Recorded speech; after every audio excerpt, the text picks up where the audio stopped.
ప్రపంచ దిగ్గజ company Google సంస్థ ఆంధ్రప్రదేశ్ రాష్ట్రంలో 15 బిలియన్ల అమెరికన్ డాలర్లతో పెట్టుబడి పెట్టింది. ఆనాడు ఉమ్మడి ఆంధ్రప్రదేశ్ రాష్ట్రానికి ముఖ్యమంత్రిగా ఉన్న చంద్రబాబు నాయుడు ఆనాడు ప్రపంచ దిగ్గజ కంపెనీ మైక్రోసాఫ్ట్ ని హైదరాబాద్ తీసుకొస్తే హైదరాబాద్ ఎంత శరవేగంగా అభివృద్ధి చెందిందో మనం చూసాము.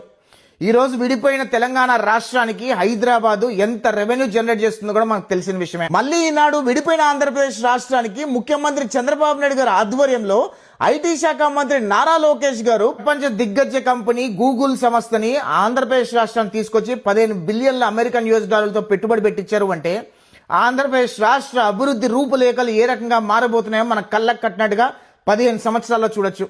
అంటే ఆంధ్రప్రదేశ్ రాష్ట్రం ఎంత శరవేగంగా అభివృద్ధి చెందబోతుందో, చంద్రబాబు నాయుడు గారు విజనరీ ప్రకారం చంద్రబాబు నాయుడు గారు లోకేష్ గారు ఏ రకంగా అయితే ఆంధ్రప్రదేశ్ రాష్ట్రానికి పెట్టుబడులు ఆకర్షించే ప్రయత్నం చేస్తున్నారు, ఇవన్నీ చూస్తే కనుక ఖచ్చితంగా వచ్చే 15 సంవత్సరాల్లో భారతదేశంలో టాప్ 3 స్టేట్స్ లో ఆంధ్రప్రదేశ్ రాష్ట్రం ఒక ఉండబోతుంది.